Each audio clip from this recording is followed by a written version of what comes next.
এই রাত্রে সকলের ভাগ্যের পক্ষে লিখবেন এরকম না, পক্ষে বিপক্ষে সবই লেখা হবে এক রাত্রে। লিখে সংশ্লিষ্ট দায়িত্বশীল ফেরেশতাদেরকে আল্লাহ তাআলা খাতা বুঝিয়ে দেন যে আমি যেভাবে লিখে দিছি 1 বছরের এইভাবে পরিচালনা করো।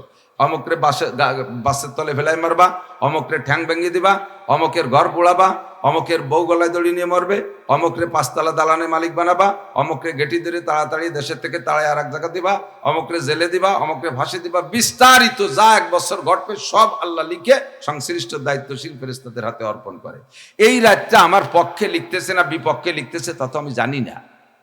আমারে আপনারা জিজ্ঞেস করে লেখে, প্রত্যেক লেখাটা লিখে লিখে কি ফেরেশতাকে দেখা যায় নানটুর ভাগ্যে এই আছে, নানটুর এখান কাগজ দিয়ে এ দেশে কোনো নানটুরে কোনো নানটু বল্টু জুয়েল টুয়েল কেউ দেশে? ওই রাত্রে যা লেখছে সব ফেরেশতাদের হাতে গোপন রয়েছে, কিন্তু আমি তো জানি না আমার পক্ষে না বিপক্ষে। আমার বউ মরবে, আমার মা মরবে, আমার ছেলে মরবে, আমার ঘরে আগুন লেগে যাবে, আমার মোটরসাইকেল অ্যাক্সিডেন্ট হবে, আমার প্রাইভেট কার অ্যাক্সিডেন্ট হবে, আমার চিন্তায় হয়ে যাবে, আমি মামলায় পড়ে যাবো, আমি ফাঁসিতে ঝুলবো, ইত্যাদি ইত্যাদি লিখতেছে। আল্লাহ না করুক, জোরে কান নাউজুবিল্লাহ। আমার ভাগ্যে লিখছে আমি অনেক টাকার মালিক হব, বিদেশে যাব, ইটালি ফ্রান্স যাব, লক্ষ লক্ষ টাকার মালিক হবে, এও আমার ভাগ্যে লিখতেছে, কিন্তু কি যা লিখতেছে আমি জানি না। তবে ওই রাত্রে আমার বর্তমান প্রেক্ষাপট হিসেবে দেখতেছি গত বছর যা লিখছিল আগামী বছর তার চেয়ে খারাপই লিখতেছে, বাড়ি একটা পক্ষে আসতেছে না। কতক্ষণ তো ভাগ্য যেতে এরকম আমার অজানা, কাজেই ওই রাত্রটা আমার অতটা আনন্দের রাত না, ওই রাত্রে আমার ফুর্তির রাত না, ওই রাত্রে আমার জিলাপি খাওয়ার রাত না, ওই রাত্রে আমার মিষ্টি খাওয়ার রাত না, ওই রাত আমার গোশ হালুয়া রুটি খাওয়ার রাত না। ও রাত তো বিলকুল আনন্দেই না, আনন্দের কিছুই নাই। ওই রাত হবে আমার বড় দুশ্চিন্তার টেনশনের রাত। কি জানি কি লিখে তুলছে, কি জানি কি লিখতেছে, আমি কিছুই জানি না। আর সেই রাত ঈশান নামাজটা কোনো মতে পড়িয়া 2-4 কেজি জিলাপি কয় প্যাকেট বিস্কুট নিয়ে কামলা কামড়ি খাইয়ে দিয়ে হুজুর আসি, আসসালামু আলাইকুম। আবার কোন কোন মসজিদের শবে বরাতের দায়িত্ব যুবকরা নেয়। আমার এক মসজিদ ছিল, মসজিদের যুবকরা কয় হুজুর এবার শবে বরাতের দায়িত্ব আমাকে কাছে দেন। আর মানে শবে বরাতের ভাগ্য তোরা লাগবে, এবার ওরা দায়িত্ব শবে বরাতের দায়িত্ব ওরা নিচ্ছে। তাই তোরা কি দায়িত্ব নিবি? কয় যে গত বছর মুরব্বীরা শবে বরাত পালন করছে, 1-1.5 জিলাপি ভাগে পাই না। ওই রকম মন মরা শবে বরাতের দরকার নেই, ওরা দায়িত্ব নেছে, কালেকশন সেরকম করছে। বাঁশ জাড়ি থেকে বাগায় নিয়ে এলাকা বাঁশ কাটিয়ে সাফা করে দিছে, এরপরে নামছে বাড়ি বাড়ি কালেকশনে, যে বাড়ির থেকে টানা দিছে মুরগি সেঙ্গা দিয়ে ধরে নিয়েছে, কাঁসার বদনা কাটিয়ে নিয়েছে। এভাবে কালেকশন এমন হয়েছে মসজিদ ভরি বেলাইছে জিলাপি দিয়ে, এক এক প্যাকেটে 1 কেজি ঢুইছে। মুসল্লি হবে 4.25, প্যাকেট বানাইছে 500। হুজুর রে, আমি তো হুজুর আমারে দেশে 500 টাকা, সে প্রায় 20 বছর আগে আমারে দেশে 500 টাকা। আরো কয় যে হুজুর আগামী বাইরের টাকাও থেই গেল। কালেকশন কারে কয়? সবে বরাত করতেছে, আমাকে লাগাই দিয়েছে হুজুর নামাজ কালাম পড়েন, আমরা প্যাকেট ঠিক করি, আমাকে নামাজের দায়িত্ব দিয়েছে, ওরা সবে বরাত ভাগ করতেছে। মুসল্লি হবে 400, প্যাকেট বানাইছে 500, লাস্টে ভাগ করতে যে 30 প্যাকেট কম পড়ে গেছে। গেল কোথায়? এই গেল কোথায় খুঁজতে যাইয়ে ওই যে কটা ভাগাভাগি হচ্ছিল পিছনে প্যাকেট, ওরা তুমুল মারামারি ফাটাফাটি শুরু হয়ে গেছে, নাক মুখ ফাইটি চলে গেছে, ভাগ্য সব ওকে গাড়ির পর দিয়ে গেছে। সবে বরাত এই শয়তানি মোটে সবে বরাতে করা যাবে না, রাত হবে কান্নাকাটির রাত। নবী পাক বলেন কুমু লাইলাহা ওয়া সুমু ইয়াওমাহা, রাতে জাগে ইবাদত করো, কান্নাকাটি করো, কিয়ামা ওয়া কুউদা ওয়া জুলুসা, শুয়ে ইবাদত করতে পারো, বসে ইবাদত করতে পারো, দাঁড়িয়ে নামাজ পড়ো, কিছুক্ষণ জিকির করো, ফাঁকে ফাঁকে দোয়া করো, আবার তিলাওয়াত করো, হাসাহাসি আনন্দ ফুর্তি করো না। আরে ওই রাতে খাওয়া খাইর কিছুই নাই, ওই রাতটা যাবে কান্নাকাটি করতে করতে। আবার দিনের বেলা রোজা রাখবা, সন্ধ্যাকালে ইফতারি নিয়ে বসবা, সারাদিন অনশন ধর্মঘট। রোজা মানে কি? অনশন। তো নবী আলাইহিস সালাতু ওয়াস সালাম মুসা আলাইহিস সালামের পরামর্শে ফিরে গেলেন আরশে আজিমে। এলো মেরাজের শর্ট তাফসীর করতেছি। শর্ট তাফসীর পর্যন্ত সূরা ইউসুফ নামে একটা সূরা আছে না কোরআন শরীফে, এর মূল ব্যাখ্যা একেবারে খুঁটিয়ে খুঁটিয়ে খুঁটিয়ে খুঁটিয়ে সব তাফসীরের কিতাব দেখে যদি আমি তাফসীর করি, আপনারা যদি বসেন ডেইলি 2 ঘন্টা করে, তাহলে কমপক্ষে 15 দিন লাগবে সূরা ইউসুফের তাফসীর করতে। আর এই সূরা ইউসুফের তাফসীর আমি মাত্র 4 কথায় করে দিতে পারি। পীরে মর, পেশারে বুধ, গম সুদ, বাজিয়াব, এই গেছে সূরা ইউসুফ পড়া। মিশরে এক বুড়ো ছিল, তার একটা ছেলে ছিল, কিছুদিন হারায় গেল, পরে আবার খুঁজে পালো। এই না সূরা ইউসুফের সব জড়াই হলো শর্ট তাফসীর। মিশরে এক বুড়ো ছিল, তার একটা ছেলে ছিল, মাঝে কিছুদিন হারায় গেল, শেষে আবার খুঁজে পালো। পীরে মর পিসারে ভূত, গম সুদ বাজেব, সূরা ইউসুফ শেষ। তেমনি মেরাজের ঘটনা যদি আমি বিলকুল ব্যাখ্যা দিয়ে সম্পূর্ণ যেভাবে আমি কিতাবে পড়েছি, মিশকাতে আছে, হাদিসের বড় বড় সব কিতাবে আছে, তাফসীরে জালালাইনের মধ্যে আছে, তফসিরের সব কিতাবের ভিতরে আছে, সূরা ইসরা সূরা ইসরার ভিতরে আছে, সেখান থেকে নিয়ে যদি আলোচনা করি সূরা নজমের মধ্যে আছে, এবং সিরাতের অনেক কিতাব আছে, তাওয়ারিকের কিতাব আছে, সবগুলো দেখে যদি বলি তাহলে মেরাজের ঘটনা বলতে পূর্ণাঙ্গভাবে বলতে মিনিমাম 3 দিন লাগবে। আর তা আমি পিরায় মাইরিয়ে দিছি, কাঁসাই গেছে, অল্পের ভিতরে সেরি ফেলেছি। তো ওখান থেকে এই নামাজের ভয় পাইয়া হুজুরে ফিরে চেতনা আসছে মুসা আলাইহিস সালামের পরামর্শে, সুম্মা রাজা ইলা রাব্বিহি, আবার আল্লাহর কাছে ফিরে গেলেন। দোস্ত আবার ফিরে আসলেন যে আল্লাহ আমার উম্মত দুর্বল, এত নামাজ তো পড়ি কুল পাবে না, তাকে ঘাট রয়েছে, বাজার ঘাট রয়েছে, তারপরে ক্ষেত খামার রয়েছে, কত কিছু জয় বলে এর মধ্যে পয়া এত 50 শক্ত পড়ি পারবে না। আচ্ছা তা ঠিক আছে 5 শক্ত কমাই দাও, 45 নিয়ে যাও। 45 নিয়ে আসছে। মুসা আলাইহিস সালাম কয় কত কমছে? কয় 5। সোমবার যে আবার যা আর একটু কমাও।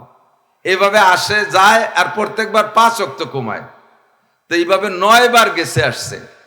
তো প্রথমবার যেহেতু আল্লাহকে একবার দেখছে না, এই নামাজ কমাইতে জন্য 9 বার, মোট কয়বার হলো? 10 বার। এরপরে মুসা আলাইহিস সালামের কাছে আসলে আল্লাহ পাক যে এই 5 ওয়াক্তই রাখবেন। মুসা আলাইহিস সালাতু ওয়াস সালামের কাছে আসলে মুসা আলাইহিস সালাম কয় ভাই আর একটা গল্লি দেন, দেখেন গোটা 2 ওয়াক্ত কমাতে পারেন, যত কমায় নিতে পারেন।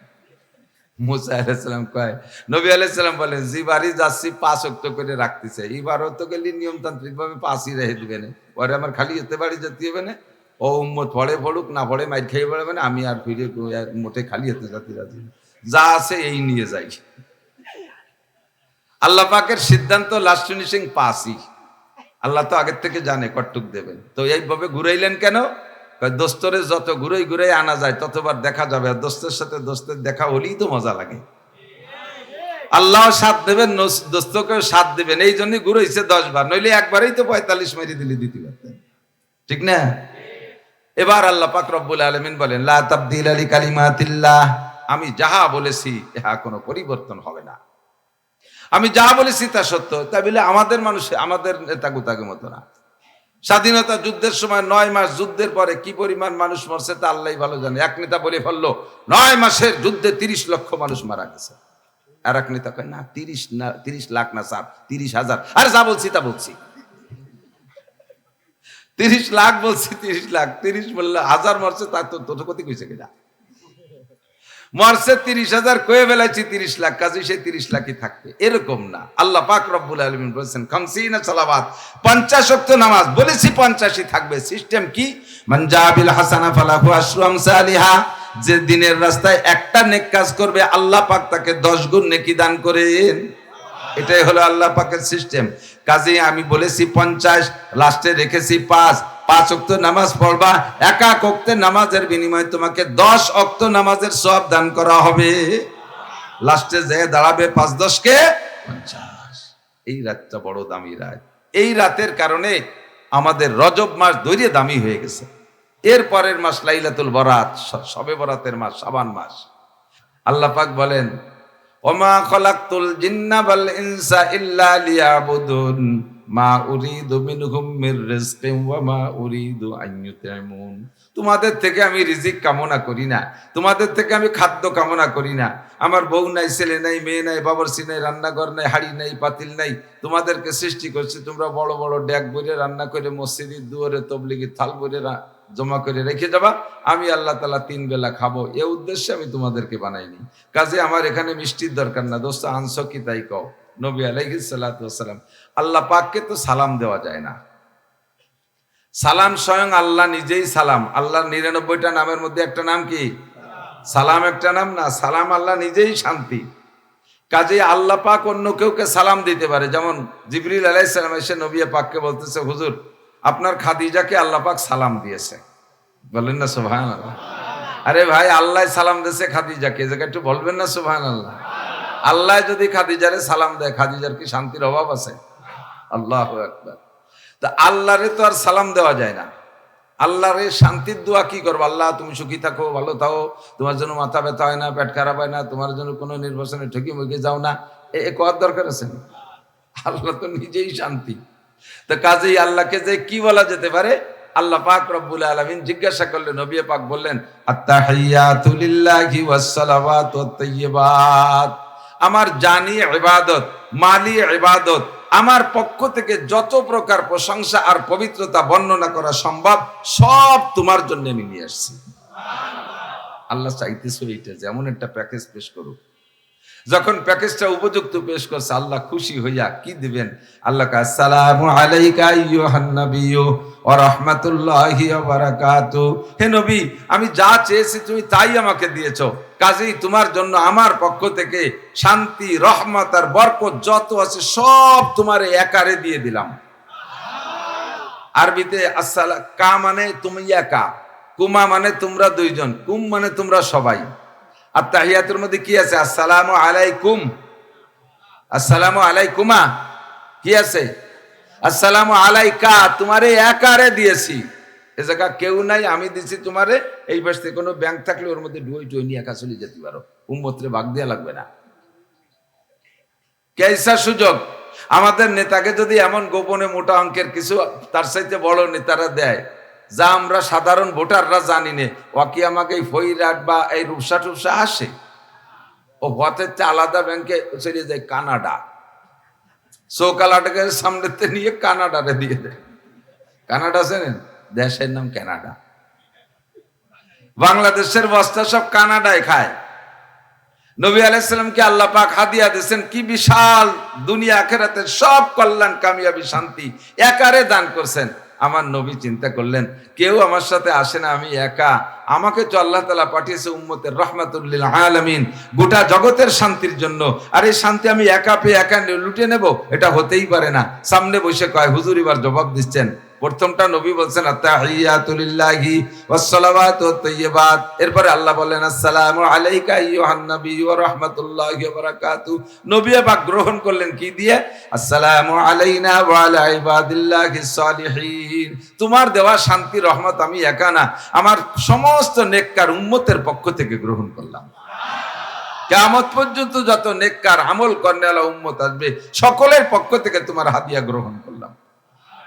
আল্লাহর কথা, নবীর কথা হয়ে গেল। হামেলাতুল আরশ, আরশ বহনকারী 8 জন ফেরেশতা দূরে দূরে দাঁড়িয়ে আছে। এই আরশ বহনকারী 8 জন ফেরেশতা পাশ থেকে, দূর থেকে শুনিয়া উনরা হাতের আঙ্গুল দিয়ে ইশারা করে বলেন, আশহাদু আল্লা ইলাহা ইল্লাল্লাহ ওয়া আশহাদু আন্না মুহাম্মাদান আবদুহু ওয়া রাসূলুহু। আপনারা দুইজন যা বলাবলি করলেন, আমরা 8 জন ফেরেশতা তার সাক্ষী। আল্লাহ দিলেন আর নবী নিলেন উম্মতের পক্ষ থেকে, আমরা সাক্ষী। সাক্ষীরে আরবিতে কয় তাশাহুদ। সাক্ষী মানে কি? আরবিতে বলে তাশাহুদ। এর ভিতরে যে সাক্ষ্য প্রদান করা হচ্ছে বিদায় এই দোয়াটার নাম রাখা হয়েছে তাশাহুদ। আল্লাহর কথা, নবীর কথা, ফেরেশতাদের কথা মিলাইয়া নামাজের ভিতরে কিয়ামত পর্যন্ত প্রত্যেক 2 রাকাতের পরে বৈশা এই আত্তাহিয়াতু পড়া নফল না সুন্নাত? কথা কয় না, নফল না সুন্নাত? আমি কই নফল না সুন্নাত, সবাই কয় ওয়াজিব। তাহলে বোঝা যায় যে জানেন। আলহামদুলিল্লাহ। তাশাহুদ পড়া কি? তাশাহুদ পড়া ওয়াজিব, তাশাহুদ পড়া। আল্লাহ পাক সূরা বাকারার শেষ 2টা আয়াত সামনে বসে, বাকি পুরো কোরআন শরীফ জিবরিলের মাধ্যমে, জিবরাইল আলাইহিস সালামের মাধ্যমে নাজিল করেছেন। আর সূরা বাকারার শেষ 2টা আয়াত, আমানা রাসূল থেকে শেষের 2টা আয়াত, ওই জায়গায় বসে রাসূলকে আল্লাহ নিজ জবানে শিক্ষা দিয়েছে। খুব বড় দামি আয়াত 2টা। এরপরে 50 সালাওয়াত, 50 ওয়াক্ত নামাজ দিলেন। দোস্ত 50 ওয়াক্ত নামাজ নিয়ে যান। হুজুর তো নামাজের ভক্ত, নামাজে অত্যন্ত খুশি হতেন। হুজুর বলেন, হুব্বিবা ইলাইয়া মিনাদ দুনিয়া সালাস, এই দুনিয়ার 3টে জিনিস আমার ভালো লাগে। 1 নম্বরে আত্তিব, 1 নম্বরে সুগন্ধি, 2 নম্বরে আল মারআত, নারী জাতি আমার ভালো লাগে। ওরা দুর্বল, অসহায়, কাজেই তাদেরকে আমার ভালো লাগে। ভালো লাগার মানে সব নারীকে আমি ব্যবহার করব সেজন্য ভালো লাগে না। মাকে মা হিসেবে ভালো লাগে। কতক্ষণ? নারীকে নারী হিসেবে ভালো লাগে। নবী বলছেন নারী জাতি ভালো লাগে যারা চরিত্রহীন। তারা এই কথাটাকে চরিত্রহীনতার দিকে তর্জমা করে। মুহাম্মদ চরিত্রহীন, নারী আসক্ত। আল মারআত, নারী জাতি ভালো লাগে। নারীরা অসহায়, নারীরা দুর্বল, তাদের ইনকাম নাই, তাদের শক্তি কম, তাদের মেধা কম, তাদেরকে আল্লাহ ঘরে বসে থাকতে বলেছেন। কাজেই তারা আমার কাছে অত্যন্ত আদরের পাত্রী। মাকে মা হিসেবে ভালো লাগে, দাদিকে দাদি হিসেবে ভালো লাগে, স্ত্রীকে স্ত্রী হিসেবে ভালো লাগে। আল মারআত 3 নম্বর কুররাতু আইনি ফিস সালাত, আমার নামাজে চক্ষু শীতল হয়, দুনিয়ার সব টেনশন নামাজে দূর হয়ে যায়। যখন আমি নামাজে দাঁড়াই কান্নি আরা রব্বি, কেমন যেন আমি আমার আল্লাহকে চোখের সামনে দেখি। মেরাজে যে যেমন আল্লাহকে দেখে আসছি, দুনিয়ায় নামাজে দাঁড়াইলে আমার চক্ষু শীতল হয়, আমার এরকম ভালো লাগে, চোখ ঠান্ডা হয়ে যায়। কাজে এই নামাজের ভক্ত নবীকে আল্লাহ পাক 50 ওয়াক্ত নামাজ যখন দান করলেন, দোস্ত 50 ওয়াক্ত নামাজ নিয়ে যান। নবী বললেন, আল্লাহ এ নামাজ কি আমি একা পড়বো না, আর কেউ পড়বে?